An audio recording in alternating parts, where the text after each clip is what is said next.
29 मई को धर्म क्षेत्र कुरुक्षेत्र से अरविंद केजरीवाल जी ने ऐलान किया कि हम हरियाणा का भ्रष्टाचार खत्म करेंगे। भ्रष्टाचार के काल के रूप में जाने जाने वाले हमारे राष्ट्रीय संयोजक, हमारे सुप्रीमो अरविंद केजरीवाल जी ने ये कहा कि भ्रष्टाचार की खत्म करने की शुरुआत हम नगरीय निकायों से करेंगे। कि जितनी भी नगर पालिका है, नगर परिषद है, वो भ्रष्टाचार का अड्डा बन गई है। और यहां से हमारे चेहरे बनाए भूपेंद्र जी को, एक ऐसी शरीफ इंसान जिनके मन में सेवा पर वो धर्म की भावना है। महेंद्रगढ़ से पूरा का पूरा आज मैं आपसे वोट की अपील करने तो आया हूं, परंतु मैं आपसे ये निवेदन भी करने आया हूं। ये एक लंबी लड़ाई है, हरियाणा को बदलने की लड़ाई है। 75 साल पहले देश आजाद हुआ, लाखों वीरों ने शहादत दी और ये सपना देखा था कि एक शिक्षित हिंदुस्तान होगा, एक विकसित हिंदुस्तान होगा, एक बारोजगार हिंदुस्तान होगा, मुस्कुराता हुआ हिंदुस्तान होगा, आगे बढ़ता हुआ हिंदुस्तान होगा। उनकी शहादत के बाद जो आजादी मिली, बाबा साहब ने एक संविधान लिखा। संविधान सभा पूरी ने मिलकर दुनिया के जितने भी संविधान थे उनकी खूबसूरती को इसमें समाहित किया। विविधता में एकता, अनेकों धर्म, अनेकों जाति, अनेकों रीति रिवाज, उसके बाद एक हिंदुस्तान। उस संविधान के जरिए घोषणा की गई 26 जनवरी 1950 को कि अब राजा का बेटा राजा नहीं बनेगा, आम आदमी हिंदुस्तान पे राज करेगा। परंतु पिछले 75 साल से जितनी भी सरकारें आई, ना तो उन शहीदों की शहादत को दिमाग में रखा, गरीब आदमी और गरीब होता चला गया। देश का 85% पैसा चंद परिवारों के पास इकट्ठा हो गया और 15% पैसे में ये सैकड़ों करोड़ की आबादी है।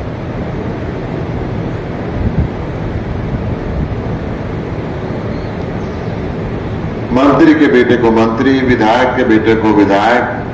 चंद परिवार हैं जिनको विधायक भी चाहिए, सांसद भी चाहिए, मंत्री भी चाहिए, मुख्यमंत्री भी चाहिए, और मौका मिले तो प्रधानमंत्री का पद भी चाहिए।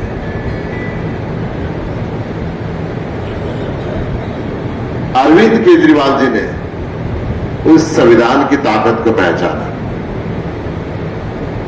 एक मोबाइल ठीक करने वाली दुकान में काम करने वाले मैकेनिक लाभ सिंह से पंजाब के मुख्यमंत्री करवाया, एक ढाबे वाले से चंडीगढ़ के मेयर करवाया, एक ऑटो रिक्शा ड्राइवर से बड़े बड़े मंत्रियों करवाया।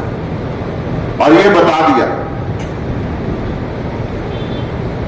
कि हिंदुस्तान में आम आदमी जब खड़ा होगा तो बड़े से बड़े ताकतवर लोग धाराशायी होंगे। राजनीति में पहली बार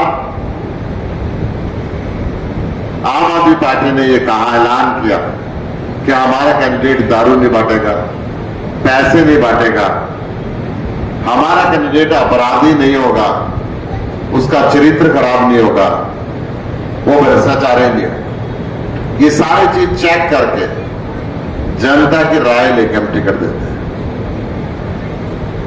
और ये भी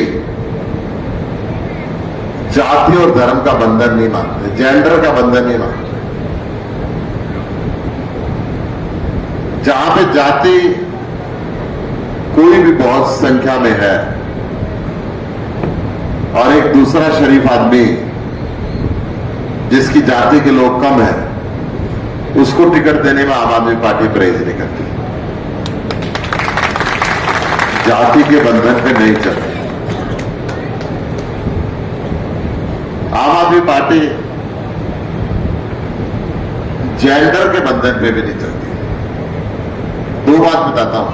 जहां पे जनरल टिकट है वहां पे भी हम अगर SC ST में से अच्छा व्यक्ति है उसको भी टिकट देते हैं। अगर वहां पे महिला अच्छा काम कर रही है, जनरल टिकट है, महिला के लिए है, तो महिला को भी दे देते हैं। जेंडर का, जाति का, धर्म का भेद नहीं करते। और सबसे बड़ी बात है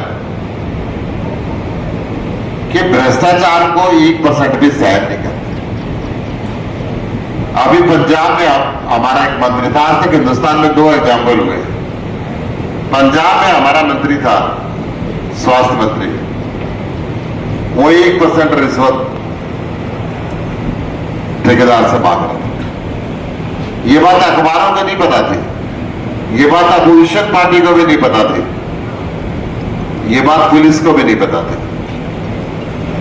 उस अधिकारी ने मुख्यमंत्री को बताया, मुख्यमंत्री ने कहा आप स्टिक करो। ना केवल उस मंत्री को बर्खास्त किया बल्कि जेल के अंदर भेजा।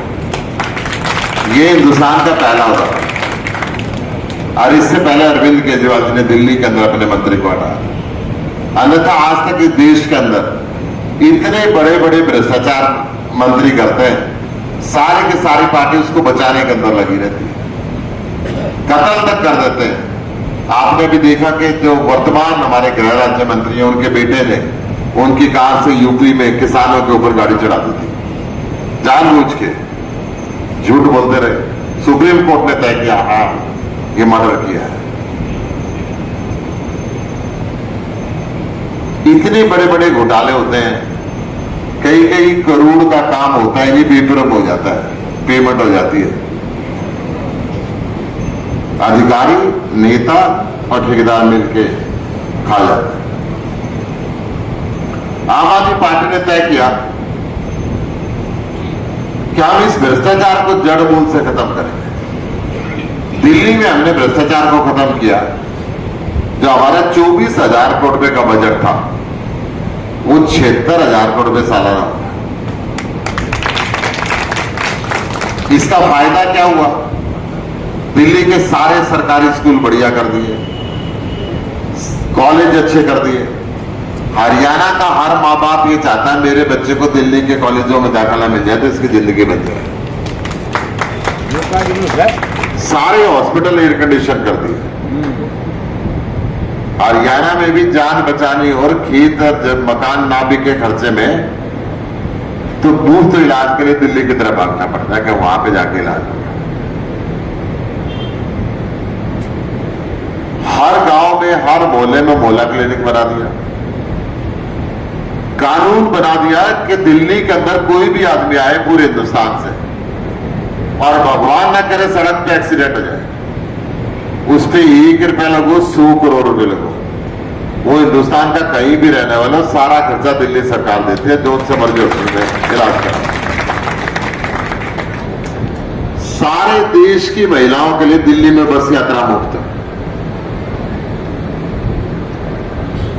सारे बुजुर्गों के लिए हर धर्म की तीर्थ यात्रा मुफ्त है। 60 वर्ष से ऊपर के हर व्यक्ति वो अपने साथ एक जवान भी ले जा सकता है, एक बच्चा भी लेके जा सकता है। बिजली मुफ्त, पानी मुफ्त और 24 घंटे आते हैं। ना जनरेटर की जरूरत, ना इन्वर्टर की जरूरत, ना मोटर की जरूरत। हरियाणा के अंदर डीसी रेट 9,500 रुपए महीना है और दिल्ली में 20,000 रुपए है। चीज मुफ्त देने के बाद भी 7,308 करोड़ रुपए सालाना मुनाफा है सरकार का, क्योंकि बीमा ना निकला। हरियाणा के अंदर ना स्कूल अच्छे, ना हॉस्पिटल अच्छे, पैसे देके भी 24 घंटे बिजली नहीं मिलती, हर घर के अंदर 24 घंटे पानी नहीं आता, सड़क बिल्कुल टूटी हुई है, चारों तरफ से खड्डे हुए हैं, पानी बरसातों में पूरा भरा रहता है, सफाई है नहीं, नालियां बनी नहीं। तो ये सारा पैसा अगर ईमानदारी से लगे तो ये सारी चीजें सुधर सकती है और मुनाफा हो सकता है। पैसा खाते रहते हैं, इसलिए काम कुछ हुआ नहीं है। 1,25,000 करोड़ रुपए का कर्जा है हरियाणा के ऊपर, सुधरा कुछ नहीं, कर्जा कर्जा है। अभी फरीदाबाद में 200 करोड़ रुपए का एक टेंडर हुआ, काम हुआ है कागजों में, सिर्फ मौके पे नहीं हुआ, पेमेंट होगी, फाइनल बिल बन गया। आम आदमी पार्टी को पता चला, हमने धरने प्रदर्शन किए, आरटीआई लगाई, तो वो ठेकेदार को गिरफ्तार किया। हमने कहा साहब इससे तो बात नहीं बनेगी, ठेकेदार तो फिर कोई और ले आएंगे, जो अधिकारी और राजनेता इसके अंदर मिले हुए उनको भी गिरफ्तार करो। 2-3 महीने हम धरने वरने पे बैठे तो एक चीफ इंजीनियर को और गिरफ्तार कर लिया, नेता को आज तक गिरफ्तार नहीं किया। हम ये कह रहे हैं नेताओं को भ्रष्टाचार पर नपने के लिए क्यों दे रहे हो? आम आदमी पार्टी ने पूरे हिंदुस्तान के हर जिले में अपने ऑफिस तो शानदार बना दिए, हॉस्पिटल नहीं बनाए, स्कूल नहीं बनाए। हरियाणा के अंदर 34% बेरोजगारी है,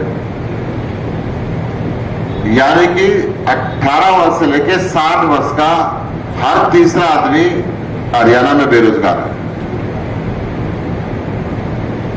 और अगर मैं 18 से 28 वर्ष के युवक की बात करूं तो 80% बेरोजगारी है।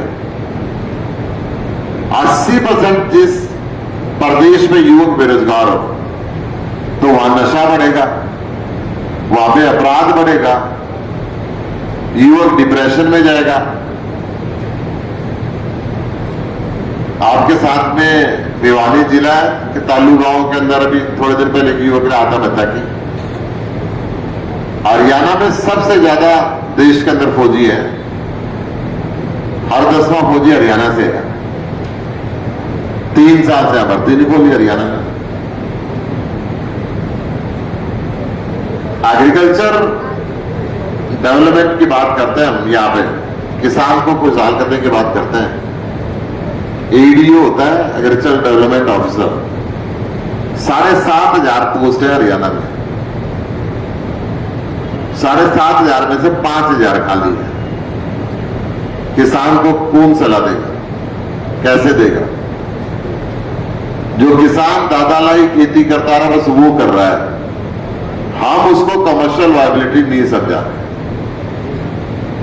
अमेरिका का किसान, ऑस्ट्रेलिया का किसान हेलीकॉप्टर से अपने खेत में छिड़काव के लिए जाता है, यूरोप का किसान मजदी कार में जाता है।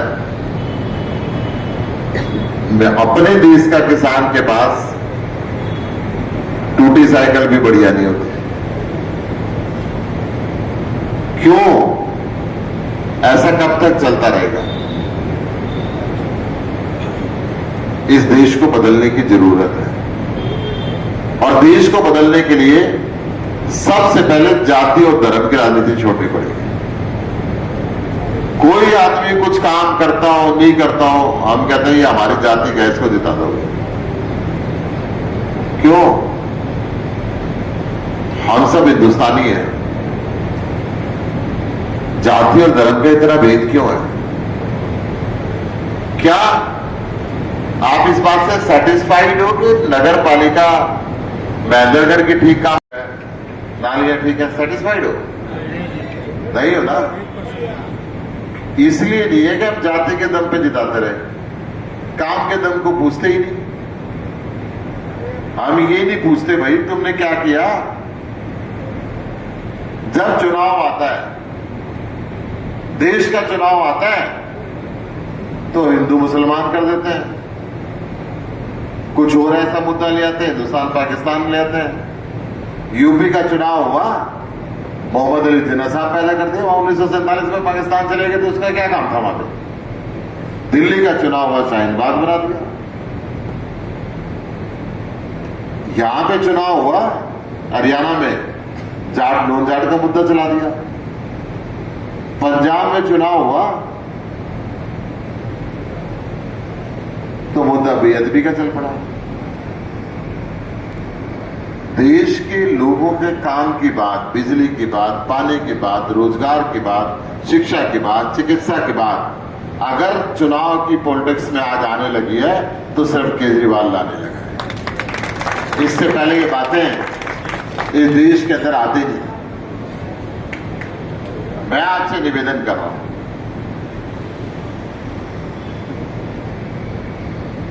इस प्रदेश के अंदर और पूरे देश में पिछले बहुत टाइम से हायर रेजिमेंट की मांग हो रही है।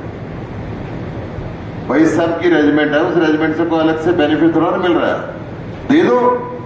अगर देश की सेवा की भावना ऐसी है, इसके लिए इतने प्रदर्शन कर लिए, हम क्यों बस मुद्दा बनाएंगे जी। प्रधानमंत्री, मुख्यमंत्री, पूरे यादव भाइयों ने उनको जिताया और कोई बेनिफिट भी नहीं मांग रहे उनसे। यही कह रहे भाई हम लड़ते हैं, देश की रक्षा के लिए जान गंवाते हैं। अलग अलग कौमों पे तुमने रेजिमेंट बना रखी है, हमारी कौम पे भी बना दो, बस इतनी तो मांग है। उसके अंदर भी अड़ के बैठ के नहीं जी। हर चीज में पॉलिटिकल बेनिफिट सरकारें ढूंढने लगी। 1 साल तक किसान बॉर्डर के ऊपर बैठे, 750 किसानों ने शहादत दी। हरियाणा के मुख्यमंत्री ने कहा ये आतंकवादी है, इनकी जड़ चीन में और पाकिस्तान में है। उस समय भी मैंने कहा था मुख्यमंत्री जी ये तो यहीं पैदा हुए थे, आप देख लो कहां से आए।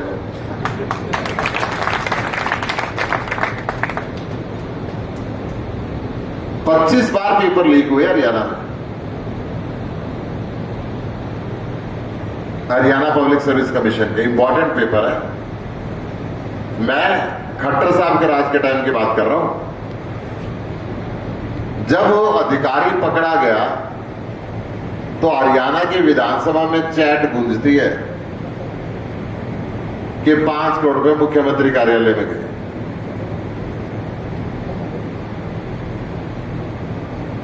करनाल के अंदर हमारे एक काउंसलर ने रेड करवाई, डीटीपी और तहसीलदार दोनों पकड़े गए। पकड़ने के बाद उन्होंने बयान दिया साहब पैसे ऊपर देने पड़ते हैं। ऊपर तो वहां का एमएलए मुख्यमंत्री है। ईमानदारी का ढोंग पीटते हैं। अगर ईमानदारी से पैसे खर्च होते तो दिल्ली जैसा हरियाणा बन गया होता। पंजाब के अंदर हमने भ्रष्टाचार बंद किया। 2 महीने सरकार बनी हुई है, 35,000 टेम्परेरी कर्मचारियों को पक्का कर दिया, 25,000 नई सरकारी नौकरी निकाल दी।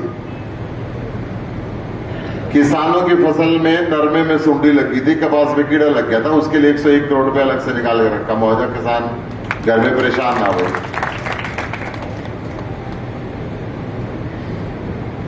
भगवंत मान ने व्हाट्सएप नंबर जारी किया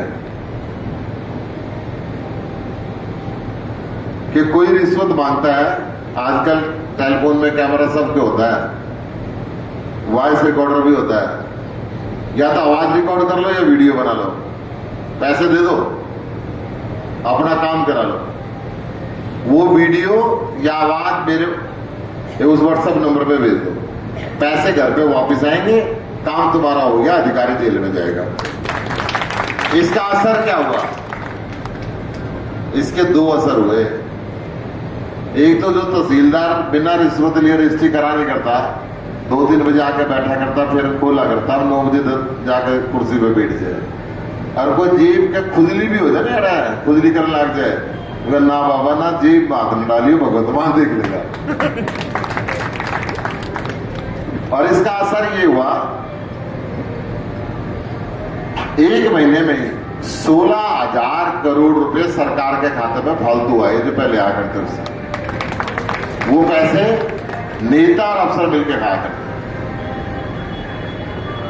आम आदमी पार्टी ने सबसे पहले लाल बत्ती कल्चर खत्म करी, धीरे धीरे सारे देश में होगी। ये आम आदमी पार्टी एक लिए चाले है, कोई पुलिस लेके नहीं चलती, कोई लाओ लश्कर लेके नहीं चलती। मेरी जगह कोई बीजेपी का एमपी आ गया होता, 50 पुलिस के खड़े होते। भाई नो बताओ, कोई डाका मार रखा है, क्या डर है?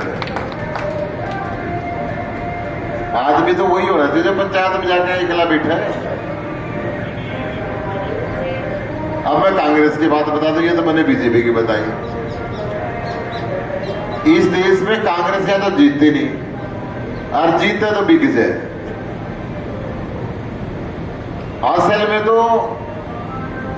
ये जो भ्रष्टाचार के बीज कांग्रेस ने बोए थे, और इसको खाद पानी दिया बीजेपी और जेजेपी की सरकार ने, फैला दी चारों तरफ। तो इनने इतने भ्रष्टाचार कर रखे हैं, बीजेपी वाले इनकी फाइल निकाल के दिखाते हैं, देख बेटा ये तो जेल में चल, अब नहीं तो महाराज है तो दूध धोया हो जाएगा। ये लोग जेल में जाने के बजाय तो मैं तारा ही आ जाऊंगा।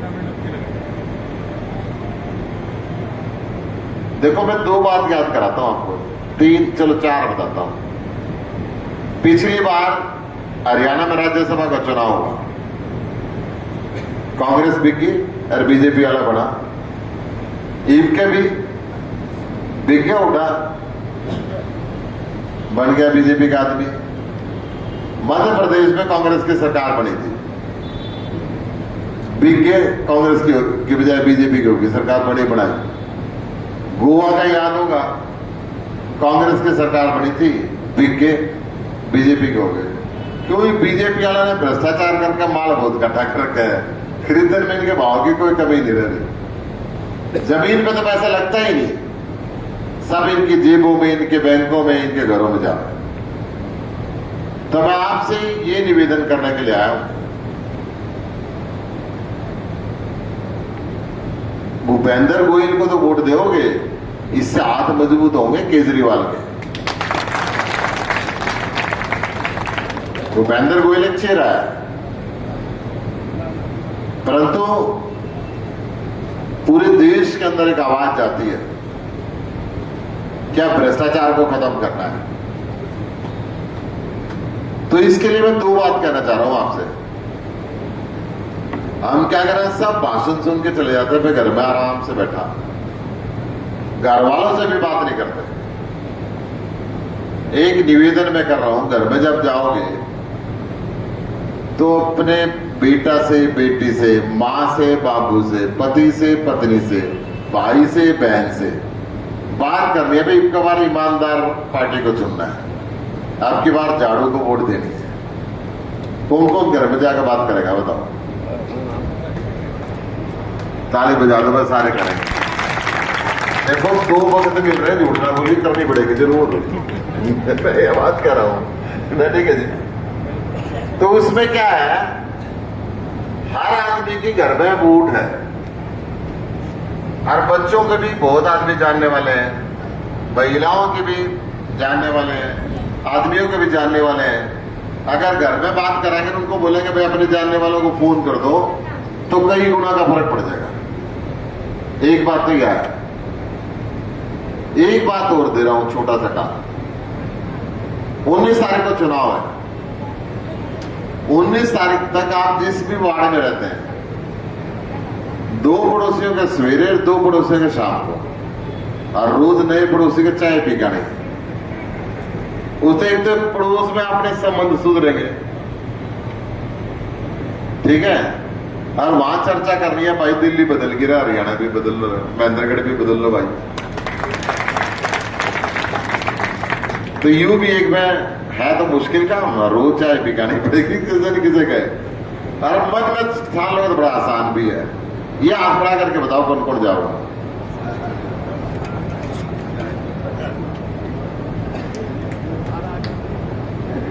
भाई सारे जाएंगे तो फिर ताले बजा, तो फिर तो ये हार नहीं सकते। जब सारे ईमानदारी से पड़ोसी के चाय की पी खाओगे ना, हाँ जाना पड़ेगा रोज नए पड़ोसी के, शाम को नए के, सवेरे नए के। तो मेरे को पर्ची दे रहे हैं कि भूपेंद्र गोयल जी हमारे प्रधान पद के प्रत्याशी हैं, वार्ड नंबर 15 से नवीन निबेड़िया जी हैं। मैं तो ये कह रहा भाई, झाड़ू में देख लियो, गणे नाम याद रखने की जरूरत नहीं पड़ेगी, तो झाड़ू देखो और बटन दबा दियो। 2 नंबर और 1 नंबर देखने की जरूरत कहां रहेगी, तो झाड़ू देख लेंगे। मैं ये बात बता रहा हूं कि आप एक बार परिवर्तन करके देख लो। दिल्ली वालों ने एक बार परिवर्तन किया था, इतने काम कर दिए कि अमित शाह गली गली पर्चा लेके घूम गया, किसी ने पूछा नहीं। और वही काम पंजाब में लग रहे हैं। नू सोच लो, यू पंजाब, दिल्ली और हरियाणा अपना 3 कमरा का मकान है। मान लो कोई रिश्तेदार घर में आ गया, दिल्ली वाला कमरा साफ सुथरा हो गया, पंजाब वाले में रंग रोगन होने लग रहा है, भ्रष्टाचार खत्म होने लग रहा है, सारी चीजें बढ़िया हो रही है। लोग कह रहे यू क्यों गंदा छोड़ रखा है, झाड़ा भी झाड़ू चला लो। तो मैं कह रहा हूं इनका झाड़ू चला लो, तो हम सब मिल के काम करेंगे तो 100% आप जीतोगे। और भाई मैं बोल के चला गया, काम सुन के चले गए, आगे कुछ नहीं करोगे तो फिर बड़ा मुश्किल काम है। तो एक बार ये मन में पक्का बैठा लो, इसके आपने मेहनत करनी है, तो दिल भी कुछ नहीं बचे। ठीक है जी? ठीक है जी। तो आपका बहुत बहुत आभार। जय हिंद, जय भारत।